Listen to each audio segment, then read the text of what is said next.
Pessoal, boa noite. A gente está caminhando para a nossa quarta aula de ações de família e também incluindo em ações de família a parte de alimentos. E agora, finalmente, vamos chegar na parte de efetivação do direito que foi concedido na sentença relacionada aos alimentos. É claro que aqui também eu vou mencionar tanto a execução de título judicial, que seria o cumprimento de sentença, quanto a execução de título extrajudicial, que seria, né, a execução em sentido mais estrito, tá certo? Mas a gente vai começar por um aspecto mais geral, introdutório, que aborda esses dois tipos de execução, e depois vamos tratar individualmente de cada um deles, para, no final, sempre fazer aquelas questõezinhas de concursos, para vocês terem uma ideia de como o tema vem sendo cobrado em provas. Eu mudei aqui o slide, né, o layout, né, vocês devem ter percebido, porque essa aula eu já dei no curso passado, no ano passado, com vocês não, né, com o curso popular da Defensoria Pública, pessoalmente aí em São Paulo. Mas é claro, eu fiz algumas introduções, algumas ponderações, porque nós tivemos jurisprudência, alguns julgados, então esse material precisou ser atualizado, tá certo? Eu quero começar com vocês falando, na verdade, além dessa diferenciação que nós trabalhamos em relação ao tipo de título, se nós temos um título executivo, nós estamos sujeitos ao cumprimento de sentença, e se temos um título executivo extrajudicial, nós estamos sujeitos à execução propriamente dita. Nós temos que trabalhar para ambas os princípios da execução. E quais são esses princípios que são inerentes a todo tipo de execução? O primeiro deles é que não há execução sem um título. Seja um título judicial, como uma sentença, tá? Uma sentença que pode ser de procedência, uma sentença homologatória. Se eu faço acordo em audiência e acordo a fixação de alimentos, ou o juiz concede esses alimentos na sentença, esses dois títulos são títulos executivos judiciais. Também temos os títulos executivos extrajudiciais, e é a partir da ideia de que esses títulos eles estão previstos expressamente na legislação. As partes não podem, por exemplo, criar títulos executivos novos.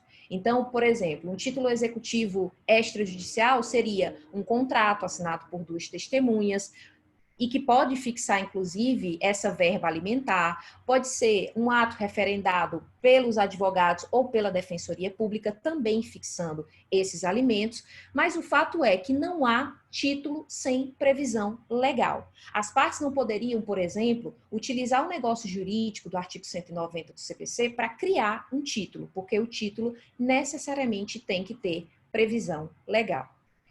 Carol, e se eu tenho um título executivo extrajudicial? Por exemplo, eu acordei com o pai do meu filho a fixação de alimentos. Mesmo assim, eu posso entrar com um processo de conhecimento para obter o título executivo judicial, ou seja, a sentença? Pode, não há problema algum. Isso está previsto no artigo 785 do Código de Processo Civil.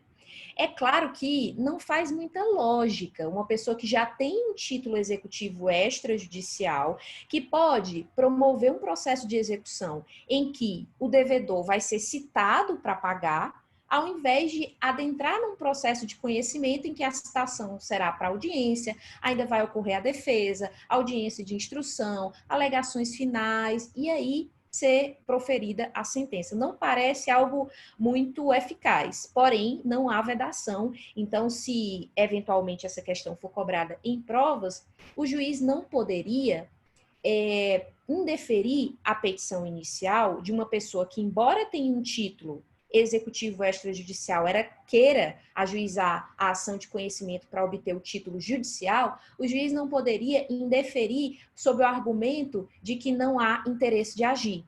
Porque se a gente lembrar, o interesse de agir, ele é composto pela necessidade e pela adequação. Eu tenho interesse quando aquela medida ela é necessária e eu escolhi um instrumento adequado para a efetivação daquela medida. Se a gente for pensar a grosso modo, não é adequado, né? Não é mais adequado, não é tão eficiente. Mas como cabe à parte escolher, se ela escolher o processo de conhecimento mesmo tendo o título, não há que se falar em extinção do processo sem resolução do mérito, com base na ausência do interesse de agir. Um outro princípio que a gente também pode trabalhar no âmbito da execução é o da responsabilidade patrimonial.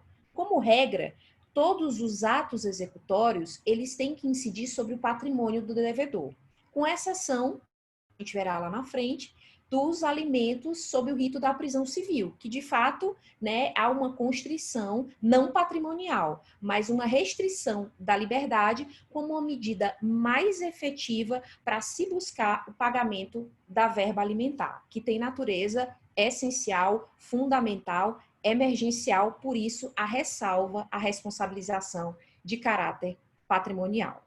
Nós também temos um outro princípio que é o da disponibilidade da execução. O credor que detém o título, o titular desse direito, desse crédito, ele pode dispor da execução, ele pode adotar um determinado meio e, eventualmente, no caso de alimentos, por exemplo, não quero, tenho direito, preenche os requisitos legais, mas não quero ajuizar a ação de execução sobre o rito da prisão civil. Eu faço questão de ajuizar a execução sobre o rito da penhora, porque eu sei que o devedor de alimentos tem patrimônio suficiente para saldar essa dívida. Beleza, não tem problema algum. É por isso que prevalece no âmbito da jurisprudência que o juiz não pode converter de ofício um pedido de prisão civil, converter em pedido de penhora, converter o rito de ofício, porque cabe ao credor escolher, claro, se preenchidos os requisitos legais, qual será a via mais adequada para a satisfação daquele direito. Então, com base no artigo 775, há essa disponibilidade da execução. Além desse princípio, nós também temos o princípio da utilidade da execução. A execução ela precisa ser útil porque não adianta, por exemplo, eu imaginar que uma penhora de um valor sequer vai cobrir as custas do processo. É claro que isso não significa dizer que o credor tem que desistir da execução, claro que não, mas precisa ser uma execução que traga algo efetivo, alguma coisa que realmente sirva para satisfazer aquele direito. Além desse princípio, nós temos um que é sempre trazido na jurisprudência, na doutrina, e também é um argumento muito forte para a Defensoria Pública quando ela está na posição do devedor, é a menor onerosidade para o executado. É preferível que os meios menos onerosos eles sejam adotados em detrimento dos meios mais onerosos. É por isso que, como a gente conversou em encontros anteriores, existe aquela ideia de que a utilização dos meios atípicos, como, por exemplo, a suspensão de CNH, seria uma última rácio, seria uma última hipótese, só poderia ser feito, de fato, quando já exauridos os meios executivos típicos, porque a execução, ela corre com base nesse princípio da menor onerosidade para o executado, tá certo? Partindo agora, saindo dessa parte principiológica que serve para as duas execuções, tanto para o cumprimento de sentença, execução de título judicial, quanto para a execução em sentido estrito, que seria a execução com base no título extrajudicial, nós vamos agora dividir a nossa conversa, primeiro tratando do cumprimento de sentença, tá? Primeiro ponto que a gente vai abordar é o cumprimento de sentença que tem como fundamento uma sentença que fixou alimentos. Lá na aula anterior, né, na aula de ontem, nós vimos que a ação de alimentos, que segue um rito especial, pode haver ao final, ou melhor, pode não, deve haver ao final, se preenchidos todos os requisitos, a condenação do devedor, do requerido, ao pagamento das verbas alimentares, que pode ser fixado em salário mínimo, ou em um percentual sobre a remuneração, ou mesmo em um valor fixo, tá? E o que acontece a partir daí? Pode, é claro que isso, né, é o que é preferível, pode a parte devedora, ao receber a sentença de procedência dos alimentos, ou seja, fixando os alimentos que a parte devedora, o réu, precisa pagar, ele pagar voluntariamente a obrigação e continuar pagando de forma regular. Nessa hipótese, por óbvio, não vai haver necessidade do cumprimento de sentença. Porém, quando há o inadimplemento, é bem provável, né, e bem necessário, até pela situação de emergência dos alimentos, que seja promovido o cumprimento de sentença. E no caso dos alimentos, a gente tem que observar que esse cumprimento de sentença, ele segue uma ritualística um pouco diferente em relação ao cumprimento das ações de obrigação de pagar, né, normais, né, relacionadas a outros tipos de obrigação que não a de alimentos. A primeira delas é a competência.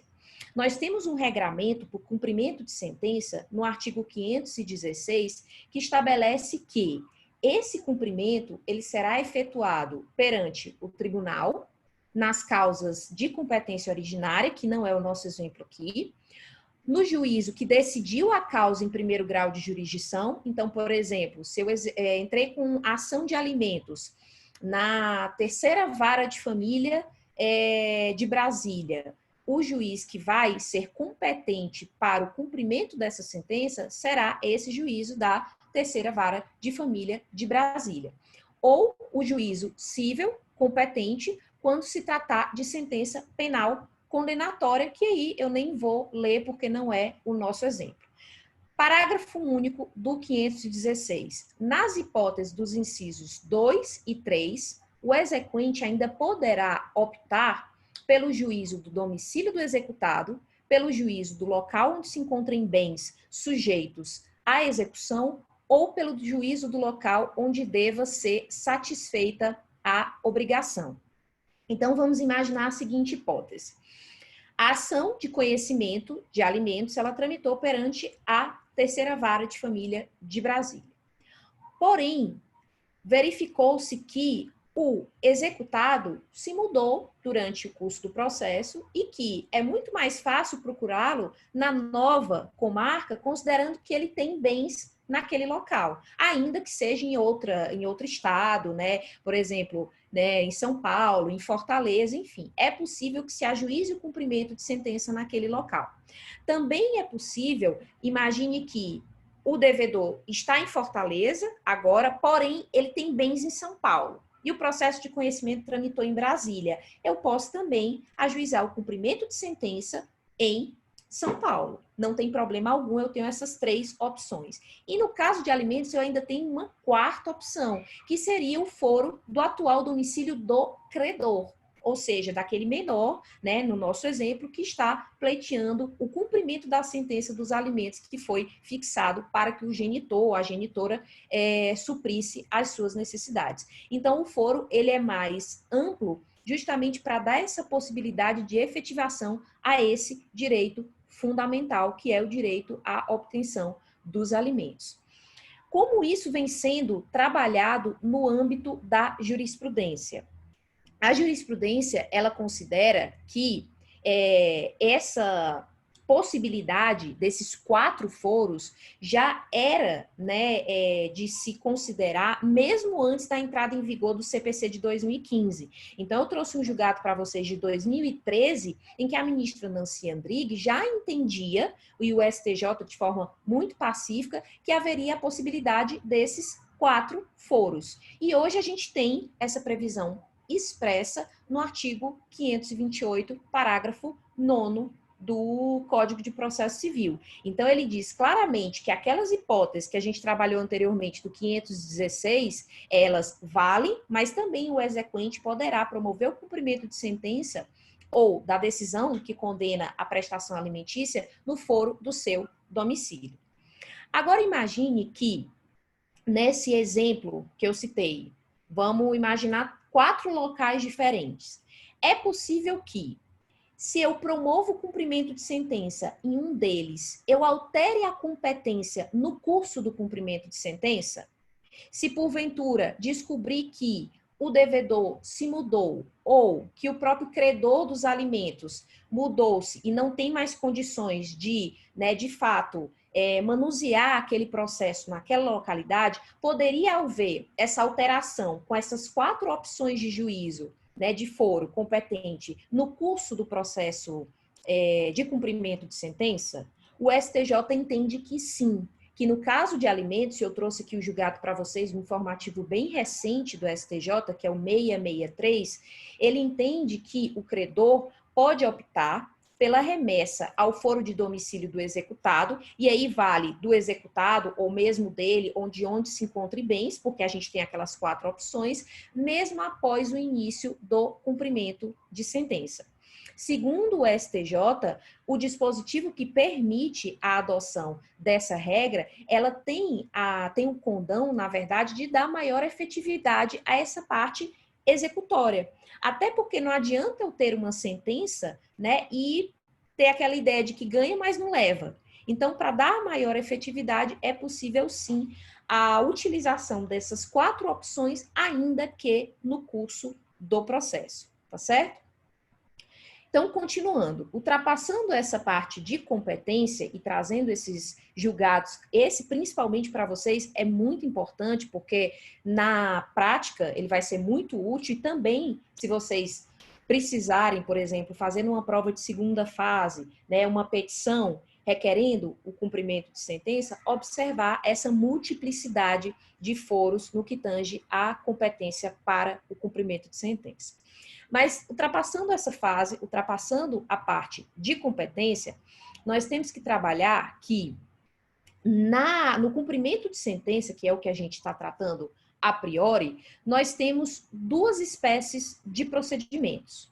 Nós temos o procedimento que tem por base o cumprimento de sentença de obrigação de pagar, e também temos, que se chama de rito da penhora ou rito da constrição patrimonial, e também temos a hipótese de que o cumprimento de sentença que fixou os alimentos, ele tramite pelo rito da prisão civil.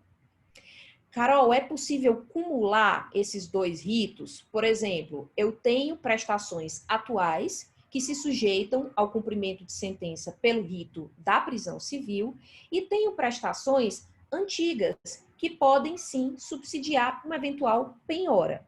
Posso cumular esses ritos? Prevalece que sim, até por uma questão de instrumentalidade, mas eu já vi julgados no sentido de que não seria possível cumular esses 2 ritos.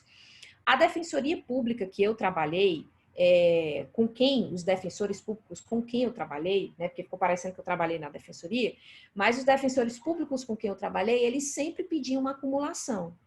Eu não vejo problema a priori, porque é possível que o juiz mande expedir 2 mandados diferentes. Um para pagar sob pena de penhora e um para pagar sob pena de prisão. Não há problema nenhum. Mas há julgados e há condutas na prática que exigem o ajuizamento de 2 execuções. Então, um cumprimento de sentença para cobrar os alimentos pretéritos sob o rito da penhora e um cumprimento de sentença para cobrar os alimentos atuais sob o rito da prisão civil, tá? Mas vocês podem sustentar facilmente, principalmente na prática, essa possibilidade de cumulação, tá certo? Nesse procedimento do rito da penhora, ele vai seguir a regra geral do cumprimento de sentença das obrigações de pagar quantia certa, que está previsto lá no artigo 523 do Código de Processo Civil. E como esse procedimento ele tem, né, esse desenrolar? Primeiro, verificando a inadimplência, o credor vai promover o cumprimento de sentença, que é uma mera fase procedimental, tá? Ela não precisa, não é um procedimento novo, é uma mera fase no processo. Vai requerer esse cumprimento de sentença apresentando o demonstrativo atualizado do débito, porque de fato é o que vai dar substrato, subsídio para o juiz verificar o quanto que precisa ser penhorado, tá certo? E juntamente com esse requerimento, né, vai ter que se indicar qual é o rito a ser adotado. Porque, como eu disse anteriormente, cabe ao credor escolher. Se eu tenho vencidas prestações atuais que podem se submeter tanto ao rito da penhora quanto ao rito da prisão civil, eu tenho que indicar qual deles eu estou escolhendo.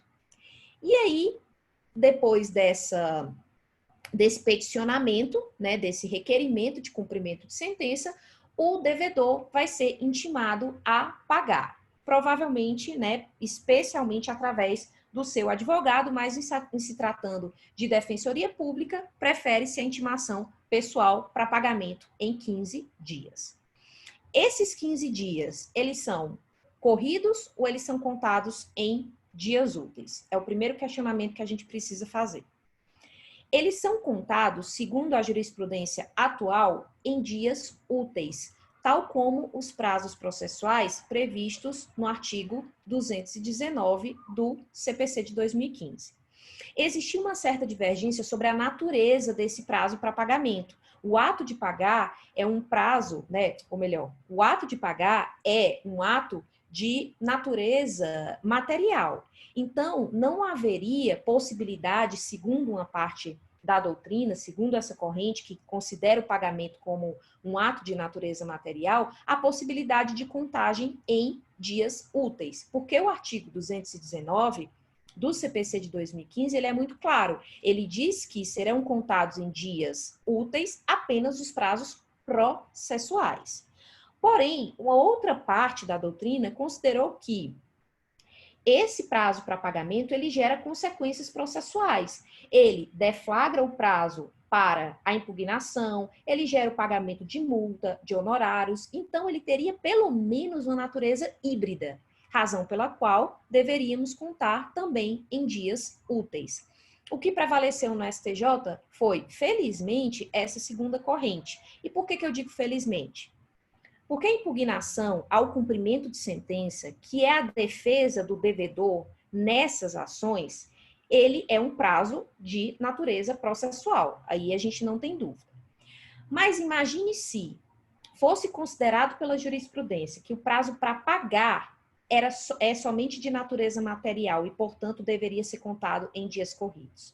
Nós teríamos aí 15 dias, um período, um lapso temporal de 15 dias corridos para pagar e depois 15 dias úteis para impugnar.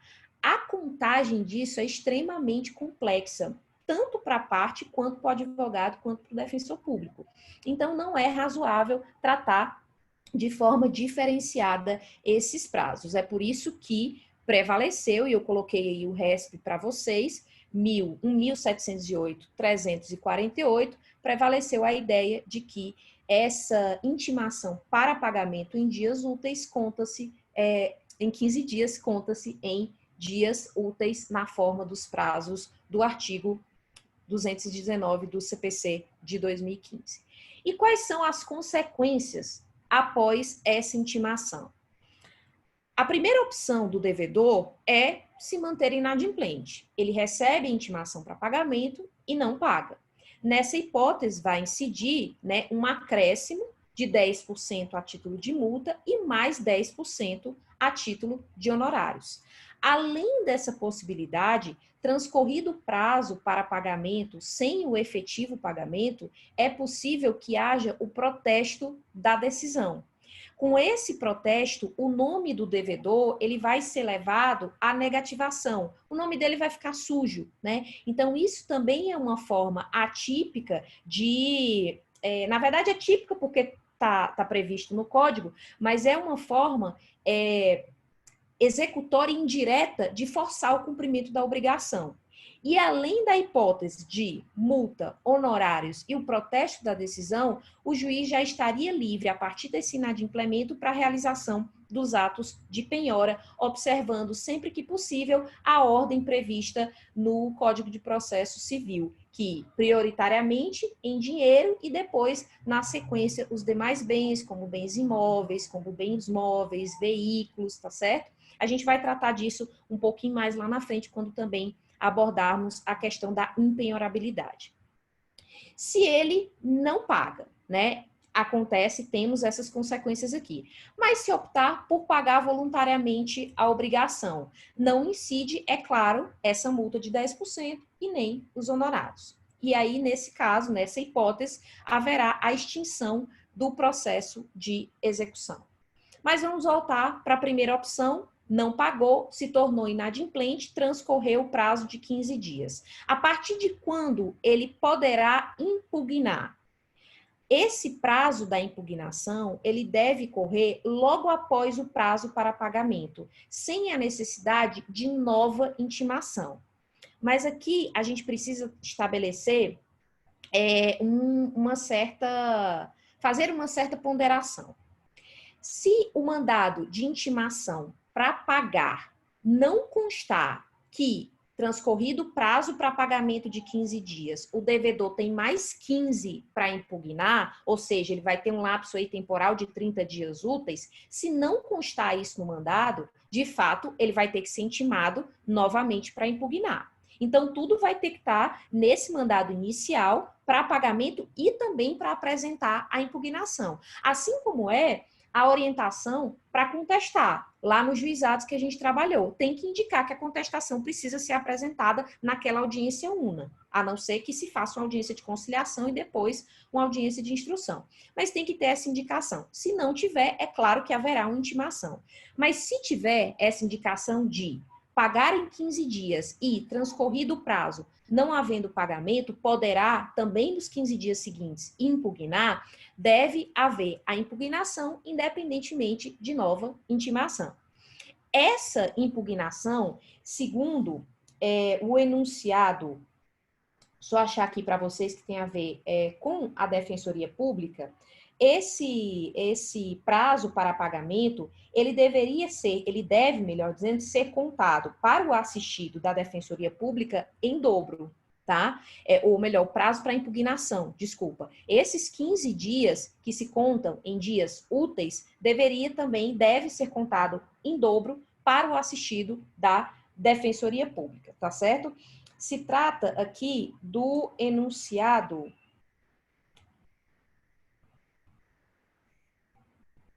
90, da primeira jornada de direito processual civil, ou melhor, da primeira jornada de direito processual civil do CJF. Abre aspas, conta-se em dobro o prazo do artigo 525 nos casos em que o devedor é assistido pela Defensoria Pública, tá certo? Então, esse prazo para a Defensoria Pública, para o assistido, também é contado em dobro, assim como os outros prazos processuais, tá certo? O que a gente precisa agora trabalhar dentro da impugnação ao cumprimento de sentença? Nós já vimos que o prazo é contado em dias úteis, que esse prazo começa independentemente de intimação, se essa intimação para pagar já for acompanhada com o alerta, a advertência de que em 15 dias, após o decurso dos 15 dias para pagamento, há necessidade de impugnação. A gente precisa também avaliar que para apresentar a impugnação ao cumprimento de sentença, não há necessidade de garantia do juízo. A impugnação ao cumprimento de sentença, ela é um instrumento de defesa do executado, do devedor, que independe dessa garantia do juízo. Então, ele pode se defender, né, dentro dos limites que a impugnação prevê, e a gente vai ver no próximo slide, independentemente de oferecer alguma caução, de depositar algum valor em juízo. Porém, se ele o fizer, se ele garante a execução, ele pode sim pedir ao juiz que, ao garantir essa execução, esse cumprimento de sentença, os atos, né, procedimentais, eles sejam suspensos até que se decida a impugnação. Então, o que a gente pode concluir? Para impugnar, não precisa garantir, mas para conferir efeito suspensivo à impugnação, é necessário a garantia do juízo. Porém, ainda que ocorra a garantia do juízo para conferir o efeito suspensivo à impugnação, o próprio exequente, o credor, pode, né, requerer a continuidade da prática dos atos executórios se ofertar alguma caução ou depósitos suficientes, tá? Então, se o devedor garante, mas o executado diz, eu quero que continue os atos de penhora, e o próprio exequente, ele também garante o juízo, os atos de constituição patrimonial vão continuar acontecendo. Ressalvada também a possibilidade de o juiz afastar a necessidade de caução por uma vulnerabilidade da parte exequente, tá certo? Mas, como regra, quase ninguém garante a execução, impugna sem garantir. Qual é a problemática que a gente pode eventualmente ter nessa questão da impugnação?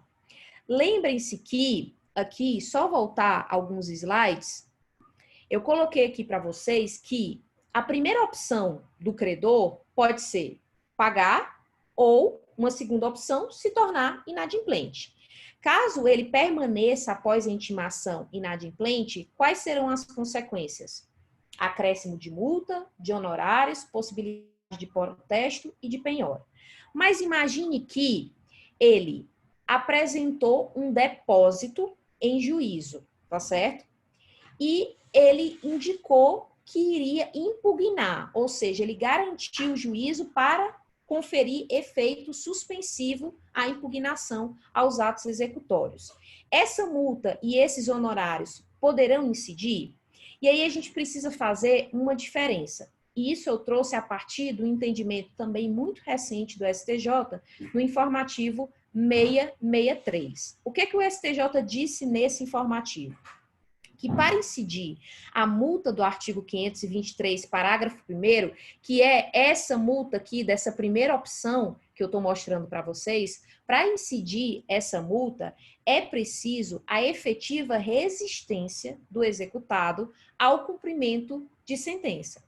Então, por exemplo, se o devedor ele é intimado para pagar e ele deposita o valor indicado na petição de cumprimento de sentença, mas ele informa que esse valor é para garantia do juízo e em seguida ele apresenta a impugnação, se essa impugnação ela for julgada improcedente, ele terá que arcar com a multa e o pagamento dos 10% na forma prevista no artigo 523, parágrafo 1º. Por quê? Ele indicou, né, ele depositou em juízo, mas ele ofereceu uma resistência, ou seja, aquele depósito que ele estava fazendo não era para pagamento para evitar a multa e os honorários. O pagamento, na verdade, era para garantir o cumprimento de sentença. Temos uma segunda hipótese. Imagine que o devedor é intimado, deposita o valor indicado na petição do cumprimento de sentença, mas informa que é mera garantia do juízo. Porém, ao contrário da primeira hipótese, ele não apresenta impugnação, ou seja, não há que se falar nem em procedência da impugnação, porque ele não apresentou. Nesse caso, ele disse que iria resistir apresentando a defesa, mas não o fez. Nessa hipótese, não há incidência da multa e nem dos honorários, porque não houve efetiva resistência. Ele só disse que ia impugnar, mas não cumpriu com a promessa. Então, nessa hipótese, não há incidência da multa nem dos honorários. O procedimento vai prosseguir no sentido de liberar o valor que está depositado em juízo para o exequente, para o credor desses alimentos, tá certo? Continuando, ainda no que tange ao cumprimento de sentença.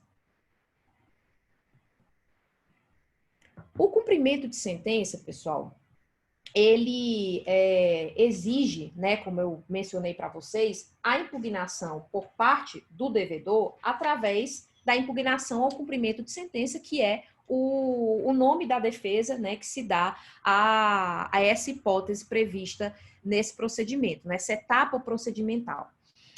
As hipóteses, né, o objeto dessa impugnação ao cumprimento de sentença, ele é muito restrito, tá? Não é como nos embargos à execução de título extrajudicial, em que o devedor, o executado, ele pode alegar, inclusive, questões que ele alegaria no eventual processo de conhecimento.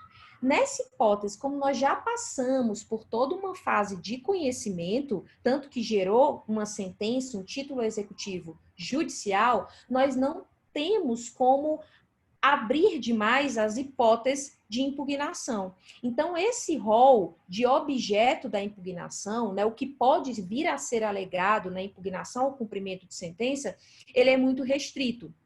E, além de restrito, ele faz parte de um rol de natureza taxativa. Não há possibilidade de alegar outra coisa que não as hipóteses, né, que estão previstas no parágrafo 1º do artigo 525 do CPC de 2015. Então, o executado, ao ser intimado para pagar, não havendo pagamento, transcorreu o prazo de 15 dias para pagar, mais 15 dias para impugnar, ele impugnou, ele só pode alegar essas hipóteses que estão previstas no parágrafo 1º.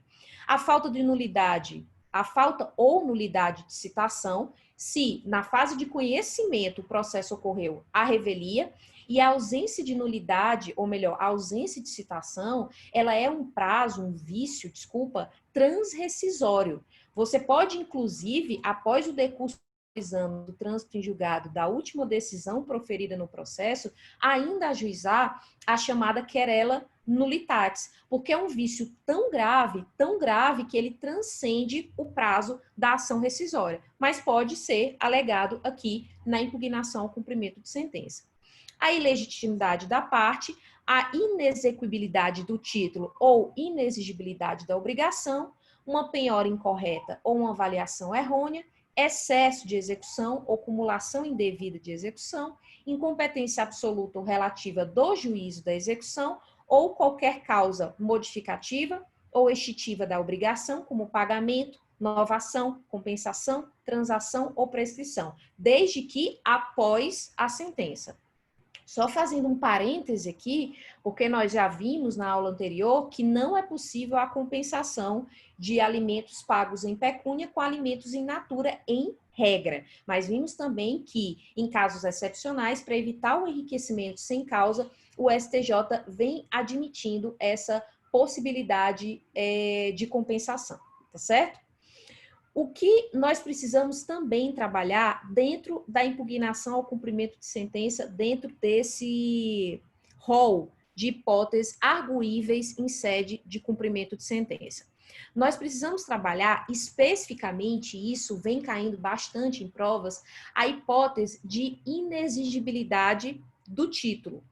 Se vocês analisarem, né, esse dispositivo 525, parágrafo 12, 13, 14 e 15, ele considera que, para efeito do disposto no inciso 3º do parágrafo 1º, ou seja, para a inexequibilidade do título ou inexigibilidade da obrigação, considera-se também inexigível a obrigação reconhecida em um título judicial, fundado em lei ou ato normativo que tenha sido considerado inconstitucional pelo Supremo ou fundado em aplicação e interpretação de lei ou de ato normativo tido pelo Supremo como incompatível com a Constituição em controle de constitucionalidade concentrado ou difuso. Então, pode ocorrer, por exemplo, no momento em que a prolação de uma sentença, o STF tem um determinado posicionamento.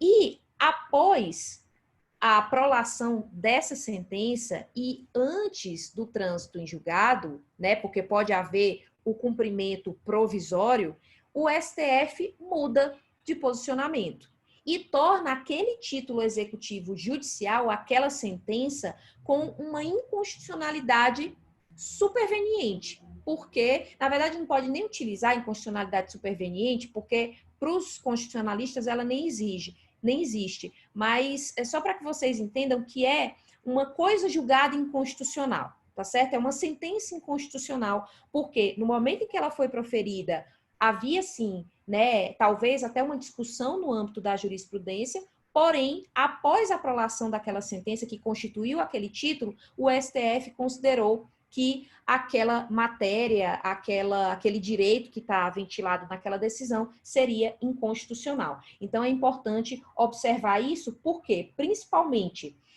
a jurisprudência, né, vem ainda debatendo muito superficialmente essa questão, mas a doutrina entende que não deveria ser qualquer espécie de controle de constitucionalidade, porque nós temos tanto o controle concentrado quanto o controle difuso.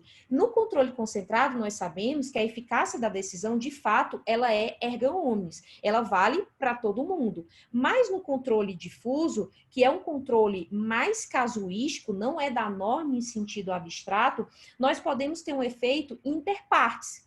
tá? Então, a partir dessa ideia de que esse efeito interparte só vincularia aquelas partes do processo, nós não poderíamos admitir que houvesse essa possibilidade de arguição em sede de impugnação de cumprimento de sentença da coisa julgada inconstitucional, ou melhor, da sentença inconstitucional, se houvesse essa decisão meramente em controle difuso com efeito interpartes. Essa é uma crítica, inclusive, do professor Daniel Amorim Assunção Neves, tá certo? Porém, se a gente for trabalhar com a letra da lei, tá? Com interpretação meramente gramatical, nós veremos que o artigo 525, parágrafo 12, fala em controle concentrado ou difuso, sem sequer fazer aquela ressalva de que no controle difuso haveria a necessidade do Senado dar a publicidade e o efeito erga omnes à decisão proferida em controle difuso, tá? Que seria até aquela ideia de abstrativização do controle difuso que vocês vão certamente estudar em direito constitucional, tá? Mas, de fato, fiquem com essa informação, porque é muito importante e vem sendo cobrado esse dispositivo com uma certa frequência em provas. Continuando ainda a impugnação, nós precisamos também esclarecer que dentro da impugnação, da sentença, da decisão, melhor dizendo, que resolve a impugnação, pode ser uma sentença ou uma decisão interlocutória. Por quê? Nós vimos aqui, por exemplo, que é possível alegar, deixa eu voltar ao slide aqui, é possível alegar, por exemplo, que há um excesso de execução, aqui o inciso 5º, há um excesso de execução ou uma acumulação indevida de execução. Ao julgar a impugnação ao cumprimento de sentença com base no excesso, percebam que, se o juiz entender que houve excesso, ele vai proferir uma decisão interlocutória, porque vai afastar o excesso e vai continuar o processo pelo que efetivamente é o devido sem esse excesso. Então, pode ocorrer de a impugnação ela ser resolvida mediante uma decisão interlocutória e não necessariamente através de uma sentença que extingue a execução. Por outro lado, se a gente visualizar aqui, vamos supor que houve a alegação de ilegitimidade da parte. Nessa hipótese, não tem como a execução, o cumprimento de sentença prosseguir. Então, nesse caso, haverá a extinção se houver a procedência da impugnação ao cumprimento de sentença. Aí sim, nós teremos uma sentença e teremos também o recurso de apelação. É por isso que em provas a gente não pode estabelecer, por exemplo, a ideia de que sempre que houver impugnação, a decisão da impugnação vai estar sujeita a um recurso de apelação. Pode ser um recurso de apelação ou um agravo de instrumento, fundado no parágrafo único do artigo 1015, que é o que trata da possibilidade de agravo contra decisões tomadas na fase de execução, no cumprimento de sentença, tá certo? Ou, se for o caso, de uma apelação, se houver a extinção da execução, tá? O que nós precisamos também continuar ainda trabalhando nesse aspecto do cumprimento de sentença, ocorre quando não há extinção, a impugnação ela ou não é acolhida ou é julgada improcedente e o processo prossegue. Ou então sequer houve impugnação. Então, o executado foi intimado para pagamento no prazo de 15 dias, não efetuou o pagamento e o que é que vai acontecer a partir daí? Nós teremos que observar a ordem preferencial do artigo 835 do Código de Processo Civil, que trata das hipóteses de penhora. Então, o artigo 835, ele diz que são penhoráveis, né, por uma ordem preferencial, o dinheiro, os títulos da dívida pública, veículos, bem móveis, bem imóveis, e geralmente o juiz observa essa ordem que, segundo o entendimento da jurisprudência, tem um caráter preferencial e não obrigatório. Mas é óbvio que o dinheiro, né, a penhora em dinheiro, ela é prioritária, e isso está previsto no parágrafo 1º do artigo 835. Para esse dispositivo, deve-se privilegiar a penhora em dinheiro. É por isso que, depois que o executado intimado para pagar não paga em 15 dias, o que é que acontece nessa hipótese? O processo volta para o juiz e ele já começa os atos de penhora, inclusive com a possibilidade de ofício, né, online mesmo, ao Bacenjude, para que verifique de todas aquelas contas que o devedor possui, se existe alguma com saldo positivo capaz de saldar essa execução. Ocorrendo a penhora, imaginem que ocorra a penhora em dinheiro. É possível alegar, né, mesmo sem a impugnação ao cumprimento de sentença, alguma hipótese de impenhorabilidade? Imagine que houve a penhora de salário. É possível que o devedor apresente uma impugnação e alegue essa impenhorabilidade? E aí nós temos um regramento muito específico para a execução de alimentos, para o cumprimento de sentença relacionado aos alimentos. Embora o artigo 833 do Código de Processo Civil, no seu inciso 4º, ele diga que são impenhoráveis, né? Não estão sujeitos, portanto, à penhora os vencimentos, os subsídios, os soldos, aposentadoria, pensões, pecúlios. Esse dispositivo, ele sofre uma relativização quando se trata de pagamento de pensão alimentícia. Então, essa impenhorabilidade prevista no 833, inciso 4º, ela é afastada quando nós pensamos na execução de alimentos. Carol, é em toda execução de alimentos que essa impenhorabilidade ela vai ser afastada? O Código de Processo Civil, eu vou abrir aqui só para ler exatamente como está o dispositivo, ele diz o seguinte: 833, inciso 4º, né, combinado com o parágrafo 2º. O disposto nos incisos 4º e 10, a gente está pensando aqui no inciso 4º, não se aplica à hipótese de penhora para pagamento de prestação alimentícia, independentemente da sua natureza. Aqui, a lei já seria muito clara. Pouco importa se são alimentos, por exemplo, decorrente de ato ilícito, se são alimentos decorrente de prestação entre ex-cônjuges ou ex-companheiros, ou se são alimentos decorrentes do poder familiar. Nessa hipótese, né, nessa interpretação gramatical, a gente já poderia abarcar todas essas situações. Há, de fato, uma certa divergência, tá, no âmbito da doutrina, mas o que vem prevalecendo que a gente vai adotar em provas é a letra da lei. Então, pode até o devedor alegar impenhorabilidade, mas essa alegação, de fato, não vai ser acolhida porque nós temos a exceção que é destinada à pensão alimentícia aos alimentos. Dentro desse questionamento, dessa matéria de ordem pública, que é a impenhorabilidade, nós temos também que trabalhar a ideia de prescrição relacionada aos alimentos. Nós vimos aqui no inciso que trata da impugnação, no dispositivo que trata da impugnação ao cumprimento de sentença, que uma das hipóteses que podem ser ventiladas no cumprimento de sentença é a prescrição superveniente à sentença. Pode ocorrer, por exemplo, de se demorar para promover o cumprimento de sentença e aquela obrigação de fato se tornar prescrita. Como isso pode ocorrer? Primeira coisa que a gente tem que lembrar é que, deixa eu voltar aqui, prescrição, pronto. Primeira coisa que a gente tem que lembrar é que não prescreve o pedido de alimentos. A ação de alimentos, tá? Ela não prescreve. A pessoa pode ajuizar a ação de alimentos porque não prescreve, não há ocorrência de prescrição entre incapazes, né, no exercício do poder familiar, tá? Para o incapaz contra o pai durante esse exercício do poder familiar. Então, nós não temos prescrição para ação de conhecimento, mas nós temos prescrição para ação de execução, que essa prescrição é de 2 anos.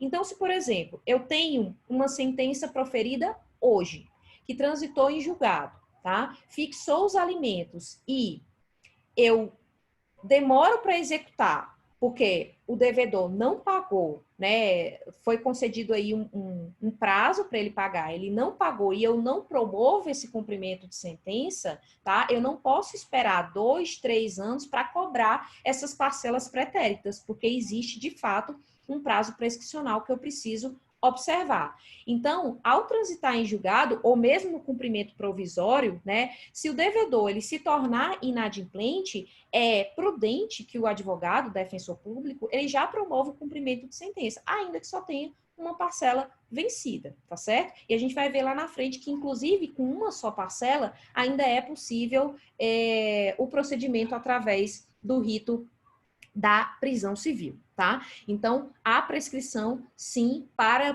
pleitear a execução desses alimentos que já foram fixados na sentença.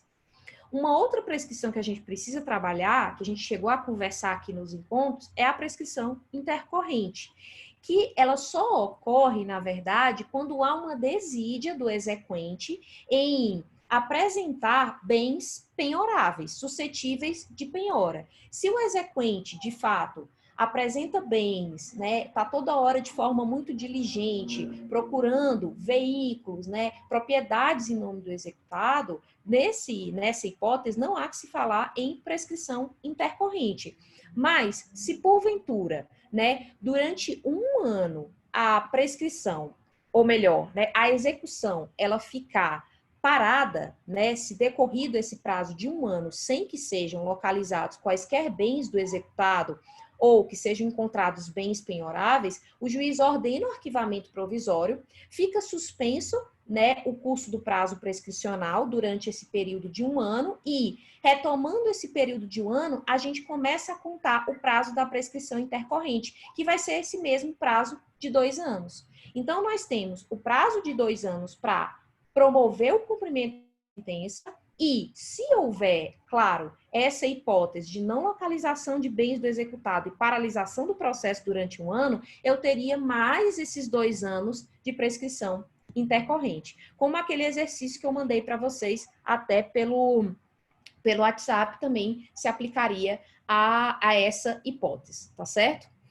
Como nós falamos já, e aqui eu adiantei, a escolha, né, do rito é do credor. É o credor que vai escolher se segue o rito da constituição patrimonial, o rito da penhora ou o rito da prisão civil. Aqui é só para reforçar e que, para vocês, defensores, futuros defensores públicos, há a possibilidade de cogitar a acumulação de ritos, embora, né, existam alguns julgados no sentido da impossibilidade de cumulação.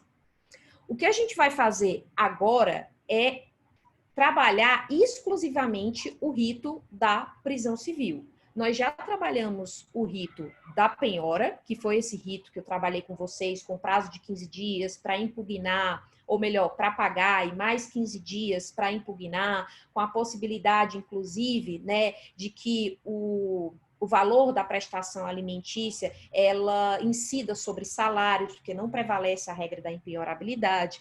Mas agora o que a gente vai trabalhar é um segundo rito. Trabalhamos o rito da penhora, vamos trabalhar agora o rito da prisão civil. Esse rito da prisão civil, de fato, né, é um dos mais efetivos, porque ninguém quer ficar preso, óbvio. E essa prisão, né, ela está bem mais rigorosa, se nós imaginarmos e fizermos uma comparação com o código anterior. Hoje a gente tem essa prisão em regime fechado. Claro que o CPC faz uma ressalva no sentido de que o preso tem que ficar separado, né? O preso, o devedor de alimentos, tem que ficar separado dos presos comuns, mas a gente sabe que isso é um pouco complicado no nosso sistema carcerário, tá? Geralmente, na prática, o que acontece? Esse devedor de alimentos, ele vai para a delegacia e dependendo até desse transporte, dessa transição, ele sequer vai para o presídio. Mas, de fato, há alguns locais, né, e eu acredito, posso até estar enganada, mas até quando eu trabalhava na Pastoral Carcerária do Ceará, existia um presídio específico para os deficientes, idosos, LGBT violência doméstica e devedores de alimentos. Era um presídio específico para essas situações. Então, de fato, não há, né, um cumprimento efetivo do que está na legislação, porque fala separado dos presos comuns, independentemente do tipo penal. Mas é muito difícil a gente imaginar uma situação como essa na prática acontecer, essa separação, né, de uma forma bem objetiva. Havia, inclusive, uma ideia no projeto inicial, e também foi muito debatida na Câmara e no Senado, de que esse regime deveria ser o semiaberto, para permitir o trabalho.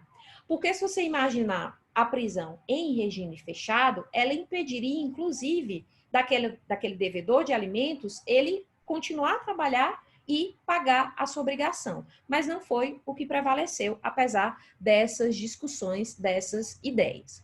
Então, começando essa parte do rito da prisão civil propriamente. O artigo 528, que é o que inaugura essa ritualística, né, esse rito da prisão civil, ele, diferentemente do rito da penhora, estabelece um prazo de 3 dias. Então, o rito da penhora são 15 dias e aqui o prazo são 3 dias para pagamento, também contado em dias úteis. Então, eu teria a intimação do devedor para pagar, não sob pena de penhora, mas sob pena de prisão.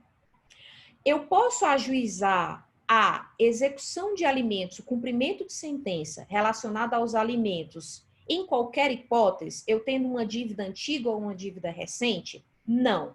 O que prevalece? Já prevalecia na jurisprudência, na súmula 309 do STJ, e foi consolidada no CPC de 2015, esse mesmo enunciado, no sentido de que o débito alimentar que autoriza a prisão civil é aquele que compreende as 3 prestações anteriores ao ajuizamento da execução e as que se vencerem no curso do processo. Então, se eu tenho, por exemplo, 50 prestações vencidas, é claro, eu posso, não ocorrendo a prescrição, né, daqueles 2 anos, eu posso sim cobrar as prestações anteriores pelo rito da penhora e as prestações atuais, as 3 últimas e aquelas que se vencerem no curso do processo, pelo rito da prisão civil. Carol, e se eu tiver só uma prestação vencida, eu posso obter o cumprimento de sentença, essa tutela efetiva através do cumprimento de sentença, escolher o rito da prisão civil? É possível. Segundo o entendimento da jurisprudência, eu trouxe aqui um julgado para vocês, o atraso de uma única prestação alimentícia, desde que atual, ou seja, compreendida nessas 3 últimas, autoriza, sim, o pedido de prisão civil do devedor. Então, por exemplo, eu posso ter, nós estamos em setembro, eu posso promover o cumprimento de sentença agora pelas 3 últimas prestações, por exemplo, eu teria vencidas aí agosto, julho e junho, ou somente a de junho, imagine que ficou aí pendente a de junho, não pagou a de julho, ou melhor, ficou pendente a de junho, pagou julho e agosto, ou eu ter só julho e agosto ou só agosto, ou ter as 3. Nessa hipótese é possível sim, tá? A utilização desse rito da prisão civil. Não há nenhum óbice aqui, somente uma vencida, desde que a atual, presente nessas 3 últimas, seja promovido o cumprimento de sentença através do rito da prisão civil. E quais são as peculiaridades desse rito? Além do prazo, que é diferenciado, nós temos a ideia que eu já passei para vocês do regime de cumprimento, que seria o regime fechado, embora tenha tido, como eu disse, discussões sobre a possibilidade do regime semiaberto para que o devedor continuasse trabalhando, mas o que está na lei é que o regime seja fechado. Esse prazo que eu coloquei aqui para vocês é o prazo que deve perdurar essa prisão. E segundo o artigo 528, parágrafo 3º do CPC de 2015, se o executado ele não paga e ele não apresenta justificativa, e essa justificativa, ou ele até apresenta, mas não é aceita pelo juiz, o juiz pode, além de mandar protestar aquele pronunciamento, gerando, inclusive, né, a negativação do nome do devedor, o nome dele vai ficar sujo, né, ele pode ainda decretar a prisão civil pelo período de 1 a 3 meses. Pode ser um período de 1 mês, de 2 meses, de 2 meses e meio ou de 3 meses. Se o juiz decreta essa prisão, isso não quer dizer que, se o devedor cumprir essa prisão, ele está dispensado do pagamento, tá? Na verdade, essa é uma forma de forçar o cumprimento da obrigação. Mas imagine que ele foi intimado para pagamento em 3 dias, não pagou, não justificou ou a sua justificativa não foi aceita. Nessa hipótese, né, o juiz vai determinar que ele seja recolhido à prisão. Essa prisão vai ser cumprida em regime fechado, mas o cumprimento dessa pena não vai eximi-lo de pagar as prestações vencidas e vincendas. A prisão não substitui e não perdoa esse débito, tá certo? Então, é a primeira coisa que a gente precisa ponderar. E o que pode ser aceito a título de justificativa? É algo muito subjetivo. Eu trouxe, inclusive, alguns exemplos de julgados para vocês, aqui na tela que vocês estão vendo, que no âmbito da jurisprudência, por exemplo, o desemprego, a constituição de nova família, a existência de outros filhos, o pagamento parcial, não foram considerados como justificativas hábeis a afastar o decreto prisional. É por isso que eu já até adiantei na aula anterior, não há aplicação da tese do adimplemento substancial no âmbito da execução de alimentos. Não há que se falar na aplicação da tese do adimplemento substancial. Então, por exemplo, se promovido o cumprimento de sentença com base no rito da prisão civil, com base nas 3 últimas prestações e as que se vencerem, né, se venceram no curso do processo. Imagina aí que completaram 6 prestações. Se o devedor, o executado, ele paga 4, ele pode ser dispensado, né, dessa prisão, o juiz pode afastar?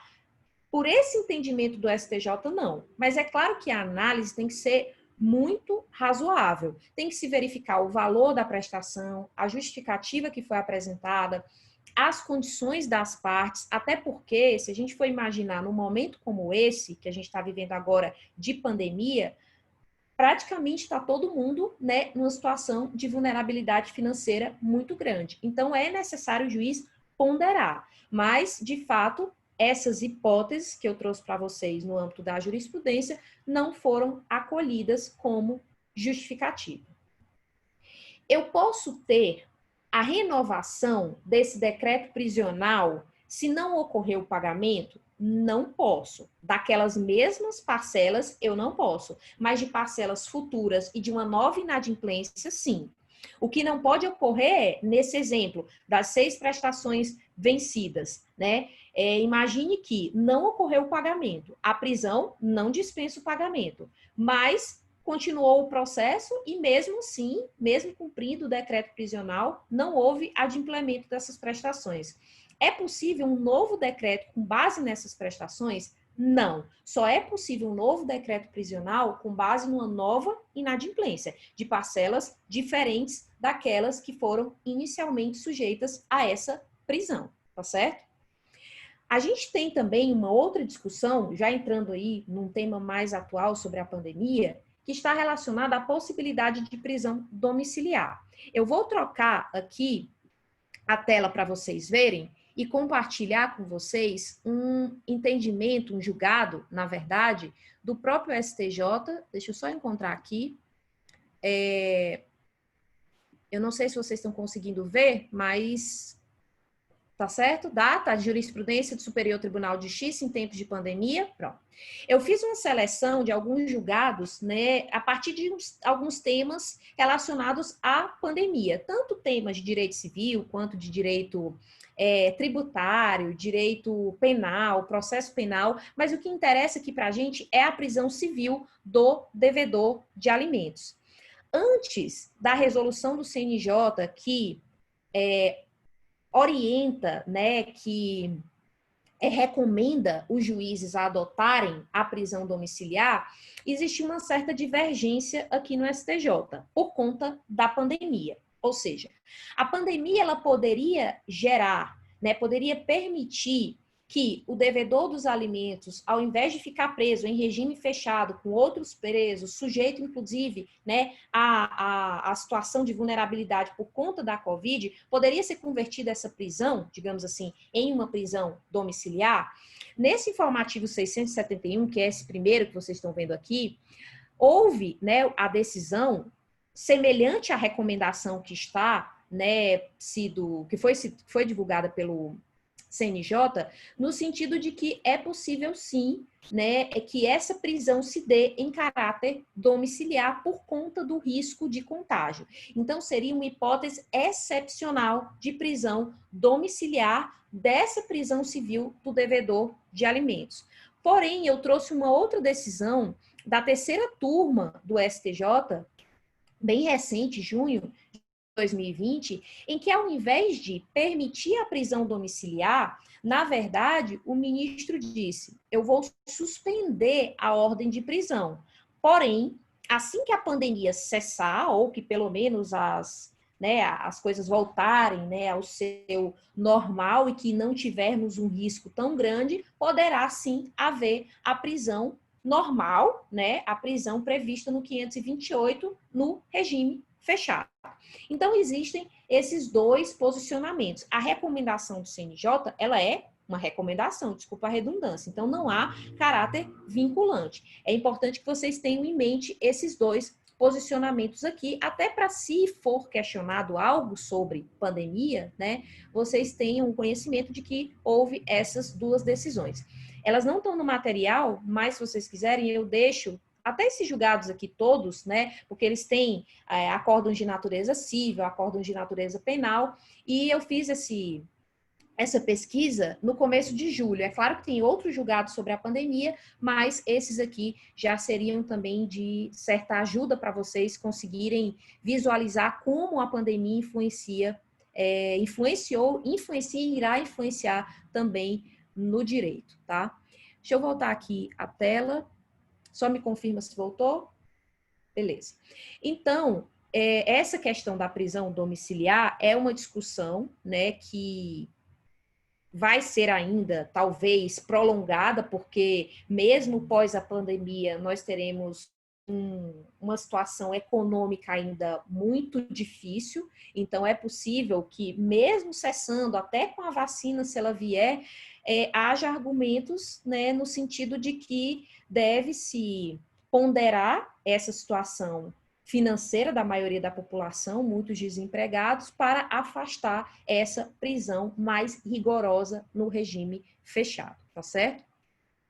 Continuando, ainda aqui dentro, né, dessa possibilidade de cumprimento de sentença dos alimentos, nós temos uma terceira hipótese, né, que seria a mais efetiva, que seria a situação em que o devedor de alimentos ele tem um vínculo empregatício, ou uma carteira de trabalho, né, ou um vínculo empregatício com carteira de trabalho, ou uma situação de servidor público em que sequer há necessidade de se fazer uma busca de bens, tá? Como uma penhora através do Bacenjude, de ativos financeiros, ou Renajude, como uma penhora de veículos, ou buscar algum patrimônio através de uma consulta no Infojude para verificar se a última declaração de imposto de renda tem algum bem, né, que o credor não saiba.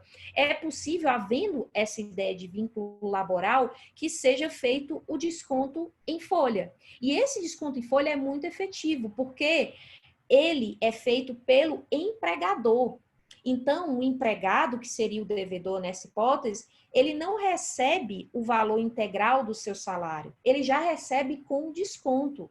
E esse percentual já é repassado diretamente para o credor. O próprio empregador já faz esse repasse. Então, é uma garantia muito maior para o credor dos alimentos.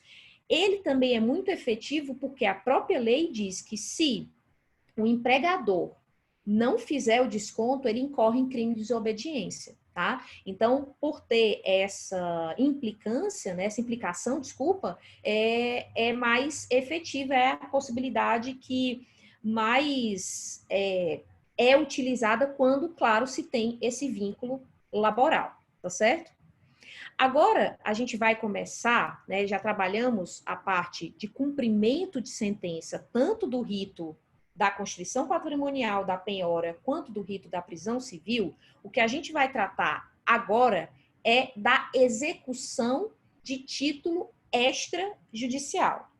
Vamos esquecer um pouco o cumprimento de sentença, que é a execução de título judicial, e vamos para a execução de título extrajudicial. Que ocorre, por exemplo, quando chega alguém na defensoria pública e diz: doutor defensor, doutora defensora, eu fiz um acordo com meu companheiro, meu ex-companheiro, pai dos meus filhos, assinado aqui por 2 testemunhas, porque eu fui orientada que isso aqui seria um título, e a gente acordou o pagamento de alimentos e ele não está pagando. Tá, então me traga aí o título, me diga quantas prestações ele está inadimplente, vamos fazer aqui a planilha de débito e requerer a execução com base no título executivo extrajudicial, que é esse contrato, esse termo de acordo assinado pelo devedor, pelo credor e por 2 testemunhas. Também pode ocorrer da formação desse título executivo, né, por meio, inclusive, de instrumento referendado pela Defensoria Pública, tá? A Defensoria Pública pode referendar um acordo e isso se tornar um título executivo extrajudicial. O que a gente precisa trabalhar inicialmente no que tange à execução de título extrajudicial é também, como a gente trabalhou lá no 516, no cumprimento de sentença, a competência para essa execução. Nós temos um regramento no 781 que a competência fundada em título executivo extrajudicial, ela pode ser feita no domicílio do foro do executado, no foro de eleição que tiver constante naquele título, naquele contrato, ou ainda no foro de situação dos bens. Mas como a gente também está falando de alimentos, a gente pode aplicar, por analogia, a regra do cumprimento de sentença, que trata de alimentos, também aqui na execução de título extrajudicial. Ou seja, eu também tenho uma 4ª hipótese de foro, que seria o foro de domicílio do credor dos alimentos. Então, da mesma forma que anterior, é possível sim que seja proposta a execução no foro de domicílio do alimentando, do credor desses alimentos. Além da competência, também temos que trabalhar que, tal como no rito da prisão civil, no cumprimento de sentença, nós também podemos aqui ter o rito da prisão civil fundada num título executivo extrajudicial. E o que vai acontecer nessa hipótese? O pagamento também será em 3 dias, o devedor vai ser intimado para pagar em 3 dias, e não ocorrendo, né, esse pagamento, ocorrerão os atos de penhora, inclusive com a possibilidade de indicação do nome do executado aos cadastros de inadimplentes. A gente não tem aqui a sentença que vai ser protestada, mas temos uma regra que possibilita que o executado, que o nome do executado seja inserido no SPC, no Serasa, por conta dessa execução. Então, ele é intimado para pagar no prazo de 3 dias, esse prazo de 3 dias úteis, justificar que já fez, né, esse pagamento, tá certo? Sob pena de ser deferida essa prisão, que segue a mesma sistemática que a gente trabalhou. Eu não vou repetir aqui para vocês, tá? A diferença em relação ao rito da prisão civil, lá do cumprimento de sentença, e o rito da prisão civil aqui no título executivo extrajudicial, é que a defesa do executado, nesse caso aqui, ela não se dá através de uma impugnação, mas de embargos à execução. E, diferentemente da impugnação, os embargos à execução, ele tem uma possibilidade maior de matérias cognoscíveis pelo juízo, arguíveis também pela parte. Então, é possível que, além da inexequibilidade do título, da penhora incorreta, do excesso, de eventual retenção de benfeitoria, se for o caso de execução de entrega de coisa certa, que não é nosso exemplo, incompetência absoluta ou relativa do juízo, também é possível alegar qualquer matéria que seria lícito deduzir como defesa no processo de conhecimento. Por que que tem essa hipótese e não tem na impugnação? Porque a impugnação já é uma mera fase posterior ao processo de conhecimento. Então, eu já dei todas as oportunidades para o devedor de alimentos arguir matérias mais amplas na fase de conhecimento. Se essa fase de conhecimento passou e ele não arguiu, eu não posso permitir na impugnação ao cumprimento de sentença que ele venha alegar alguma situação que deveria ser alegada na fase de conhecimento, até porque houve preclusão. Já na execução de título extrajudicial, nós não tivemos uma fase de conhecimento. E por não ter uma fase de conhecimento, é possível que esses embargos à execução, eles abranjam uma quantidade maior de matérias, tá certo? Além desse aspecto, nós precisamos observar que os embargos à execução, eles são apresentados no prazo de 15 dias. Esses 15 dias também são contados em dias úteis, mas ao contrário lá da impugnação, eu não tenho 3 dias para pagar e mais 15 dias para impugnar, ou melhor, para embargar. Esses embargos, eles já são contados na forma do 231 do CPC, ou seja, a partir do momento, por exemplo, que o devedor é intimado por oficial de justiça e é ajuntado do mandado de citação nos autos, o prazo de 15 dias para os embargos já conta a partir daquele momento. E o prazo de 3 dias está dentro desse prazo de 15 dias. Então, a contagem é um pouco diferenciada. Esses embargos, essa defesa do executado, né, eles não têm efeito suspensivo, ele não suspende os atos executórios. Mas é possível, sim, com base no artigo 919 do CPC, que o executado ofereça caução, tá certo? Ofereça a garantia do juízo para que esses atos de penhora não ocorram. Mas da mesma forma que no cumprimento de sentença, a concessão de efeito suspensivo, né, ela não vai suspender os atos executórios se o credor oferecer caução. Então, isso dificilmente ocorre, tá? Porque quase não se tem garantia de juízo, porque o inadimplemento de prestação alimentícia na prática, vocês vão ver isso como defensores públicos, é gigantesco. Tá? Mas, de fato, há essa possibilidade, tal como a gente viu no cumprimento de sentença. Depois de analisar tanto o prazo, quanto o efeito, quanto o objeto que a gente adiantou, eu quero só passar para vocês como seria esse procedimento de julgamento dos embargos. Porque pode acontecer, por exemplo, né, de, ao receber os embargos, o juiz verificar que eles são intempestivos. Se eles forem intempestivos, o juiz sequer vai conhecer desses embargos e a execução vai seguir. Pode ser também que os embargos, até porque eles são um instrumento de defesa, mas eles têm um certo caráter de ação, então o juiz também pode, inclusive, entender que é o caso de julgar liminarmente improcedente esses embargos, porque, por exemplo, eles contrariam uma jurisprudência, um precedente vinculante, uma súmula do STJ, por exemplo. Então, o juiz já poderia julgar liminarmente improcedente esses embargos. E também pode julgar esses embargos antes mesmo de permitir o contraditório, quando eles são manifestamente protelatórios, tá certo?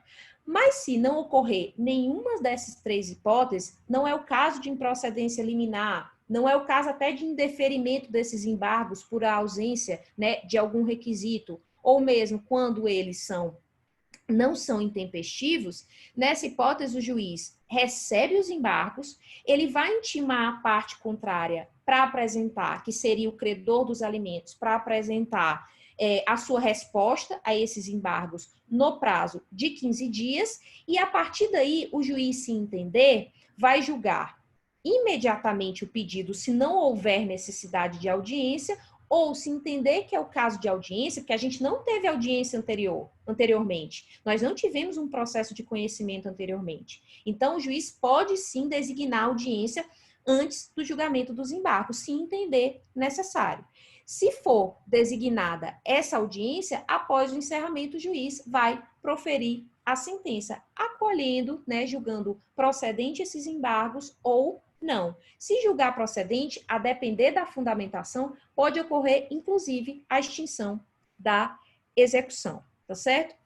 Para finalizar essa parte dos embargos e a gente entrar no rito da penhora na execução de título extrajudicial, eu quero esclarecer com vocês uma situação que era um pouco diferente no CPC de 73 e que agora está pacificada em termos de legislação. No CPC de 73, não havia restrição ao parcelamento do débito. Hoje, nós temos, né, a previsão de parcelamento da execução, desde que haja esse pedido no prazo dos embargos. Ou seja, o devedor ele é intimado para efetuar o pagamento no prazo de 3 dias, ele não paga, tá certo? Mas ele, no prazo dos embargos de 15 dias, ele diz que quer parcelar. Esse pedido de parcelamento, primeiro ponto, implica renúncia à oferta dos embargos, tá certo? Então, ele não vai poder apresentar os embargos, e esse parcelamento tem algumas condicionantes previstas no artigo 916, mas o que eu quero que vocês fixem é que esse parcelamento não se aplica ao cumprimento de sentença. Ele só se aplica à execução de título extrajudicial. Não era assim na sistemática anterior, no CPC de 73. A jurisprudência entendia que o parcelamento também poderia ser realizado no âmbito do cumprimento de sentença.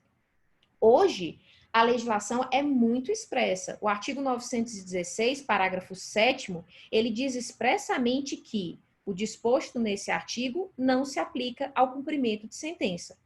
Por que essa ideia? O cumprimento de sentença, nós tivemos todo um procedimento anterior, um processo de conhecimento. Então, já foram dadas várias oportunidades do devedor pagar, adimplir, inclusive de forma parcelada. Poderia ter feito um acordo lá na audiência de conciliação e mediação, poderia ter feito um acordo, inclusive na audiência de instrução, poderia ter feito um acordo, né, inclusive após a aprovação da sentença. Então, não seria razoável oportunizar esse parcelamento. É claro que essa vedação legal, ela não impede que as partes cheguem num acordo e peçam, inclusive, a suspensão da execução para o cumprimento desse acordo parcelado, tá? O que não permite é esse parcelamento, essa moratória legal, esse parcelamento previsto na própria legislação, tá certo? Eu vou interromper aqui para a gente continuar no próximo bloco, tanto a execução de título extrajudicial com base no rito da penhora, falar alguns temas sobre as medidas, algumas questões sobre as medidas executivas atípicas e resolver as questões de concurso para a gente encerrar de vez esse tema de execução de alimentos. Pessoal, continuando a segunda parte do nosso encontro, nós tratamos inicialmente sobre o cumprimento de sentença. Os dois ritos, o da penhora e o rito da prisão civil. Nós começamos a execução, trabalhamos os títulos executivos extrajudiciais, propriamente a execução de alimentos, e falamos também do rito da prisão civil na execução de título extrajudicial.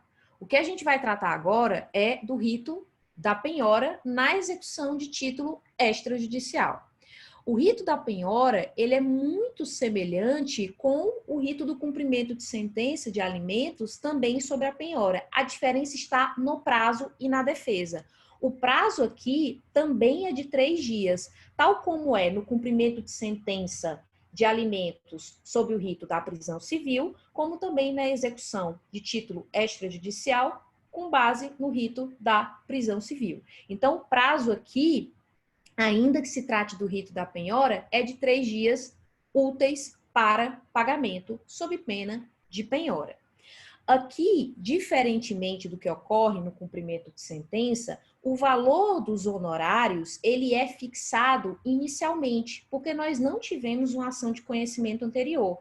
Então, ao despachar a petição inicial, o juiz já fixa os honorários a serem pagos pelo executado, e se o executado pagar tempestivamente, os honorários são reduzidos pela metade.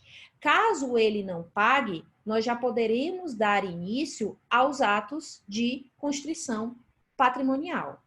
Da mesma forma que a sistemática anterior, os embargos à execução, eles são o instrumento de defesa para esse executado. O que eu chamo a atenção para vocês, para não ficarmos, né, na repetição, até porque os procedimentos são semelhantes, é de que nessa hipótese de execução de título extrajudicial, eu tenho um instituto que ele é bastante útil, que se chama averbação pré-monitória. Não tem nada a ver com ação monitória, mas o nome é averbação pré-monitória. Está previsto esse instituto no artigo 828 do Código de Processo Civil. Esse dispositivo, ele diz que o exequente poderá obter uma certidão de que essa execução foi ajuizada e admitida pelo juiz. O que ele vai fazer com essa certidão? Ele pode ir aos cadastros de veículos ou então, né, aos cartórios de registro de imóveis, fazer essa averbação dessa certidão, porque isso evita, inclusive, uma eventual fraude à execução, porque permite que outras pessoas, terceiros, percebam que sobre aquele imóvel que consta essa averbação, existe uma execução e que aquele imóvel, inclusive, pode se sujeitar à penhora. Então, isso é muito importante para que terceiros, né, que eventualmente vão adquirir um veículo ou adquirir um bem imóvel de alguém que seja devedor, eles possam ter esse alerta. Nossa, eu não vou comprar esse imóvel, não vou comprar esse carro, porque existe um litígio e esse bem pode se sujeitar à penhora. Então, não vou comprar porque eu corro risco, inclusive, de perdê-lo, já que essa hipótese, se houver essa averbação, haverá, de fato, uma presunção de fraude à execução, porque aquele devedor está vendendo os seus bens, se desfazendo de seu patrimônio, mesmo com a pendência de um processo executivo, tá certo? É muito importante e, além da importância em termos da legislação, é de importância prática, tá? Além dessa averbação pré-monitória, eu já adiantei para vocês a possibilidade de inclusão do nome do devedor em cadastros de inadimplentes. A gente tem lá na execução, ou melhor, no cumprimento de sentença, a possibilidade de protesto do título, que gera uma restrição creditícia, tá? Então, o nome vai ficar sujo, ele não vai conseguir fazer crediário nas Casas Bahia, ele não vai conseguir, inclusive, a obtenção de cartão de crédito com nome sujo, dificilmente os bancos concedem, né, cartões de crédito, então vai haver essa restrição e é praticamente a mesma hipótese daqui, com a diferença de que a gente não vai protestar a sentença, porque não tem sentença, mas o juiz vai oficiar os cadastros inadimplentes, como SPC e Serasa, determinando que seja incluído o nome do devedor nesse rol. Então, somente quando ele efetuar o pagamento é que esse nome vai ser excluído, ou então, se for o caso, transcorrido, né, o prazo relacionado à negativação, tá certo? Ultrapassando agora, porque o procedimento é muito parecido, eu não vou repetir a questão dos embargos, do objeto dos embargos, do prazo, dos efeitos, que a gente já falou sobre isso no bloco anterior. O que eu quero falar com vocês agora é sobre medidas executivas atípicas. Nós sabemos que existem medidas típicas previstas no CPC, como é o caso da penhora de bens, como é o caso da prisão civil, mas também nós temos medidas executivas atípicas, que ficaram bastante conhecidas, né, por conta da determinação de alguns juízes de apreensão de passaporte e de suspensão de CNH. Hoje, não tem como a gente dizer o que pode e o que não pode ser enquadrado nesse artigo 139, inciso 4º, que trata das medidas executivas atípicas.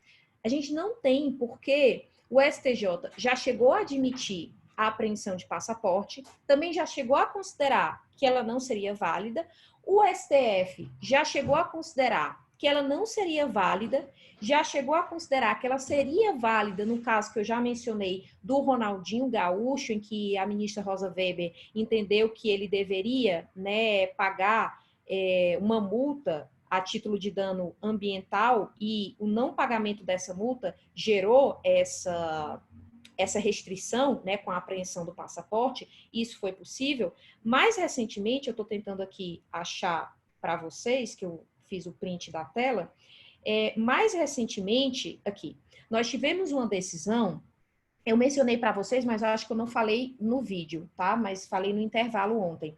O HC 597-069 de Santa Catarina. O STJ entendeu que a apreensão de passaporte de devedora que está no exterior é lícita. Então, a gente não tem, de fato, um entendimento mais consolidado sobre o que pode ou o que não pode, tá? E nem se a apreensão de passaporte pode, eu não posso dizer com toda firmeza se pode ou não, se é ou não constitucional, porque o STF ainda não se debruçou sobre esse tema. Embora nós tenhamos uma ADI 5941 com um parecer favorável da PGR. Eu cheguei a mencionar para vocês sobre ele, acho que no intervalo do nosso encontro anterior, mas eu vou interromper aqui para mostrar para vocês, de fato, o parecer. Eu deixei ele aberto aqui na minha página, eu queria só que alguém me confirmasse se vai conseguir visualizar. Vocês estão vendo o parecer? Estão vendo o julgado? Desculpa. Aqui, um parecer, medida cautelar na ação, tá vendo? Ok? Beleza. Esse parecer ainda é da Procuradora-Geral da República, então Procuradora Raquel Dodge, e ela entende, aqui eu estou passando só aqui no final, tá? Ela entende, né, ela se manifesta nessa hipótese, tá? Pela interpretação conforme a Constituição desse dispositivo 139, aqui só tem um erro material, mas é 139, inciso 4º, no sentido de que essa interpretação, conforme a Constituição, deve excluir quaisquer medidas que invadam a esfera de autonomia pública e privada do devedor. E aqui, ao final, ela cita, inclusive, os exemplos que a gente está trabalhando. Ela não foi favorável à apreensão de passaporte e suspensão de CNH. Aqui, ao final, na conclusão desse parecer, isso aqui não é uma decisão, é um parecer nessa ADI, que não foi julgada ainda está na fase de habilitação aí de amicus curiae, mas tem o parecer da Procuradoria-Geral da República, que já dá um certo indicativo, né, até para uma argumentação nas petições de vocês, seja como advogados ou como futuros defensores, e ela conclui aqui que, em face de todo o que se expôs, né, ela traz argumentos bem consolidados, ela entende que esse dispositivo, ele deve ser interpretado para que as medidas executivas atípicas, elas sejam utilizadas somente de forma subsidiária e de forma fundamentada.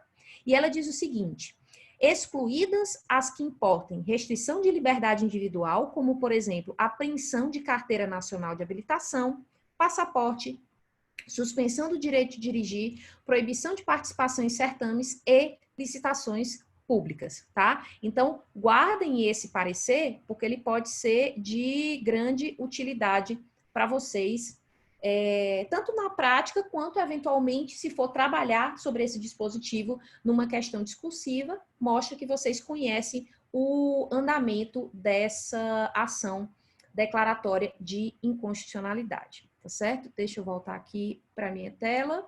Voltou para os slides. Beleza. Além desse parecer, o que é que a gente precisa, né, abordar sobre medidas executivas atípicas? O que a gente pode dizer que existe, talvez, de consolidado, né, de pacífico, né, embora na prática, às vezes, alguns juízes não observem, é que essas medidas executivas atípicas, elas só podem ser adotadas quando, né, os meios executivos típicos já se esgotarem. E precisa haver, inclusive, sinal de ocultação patrimonial.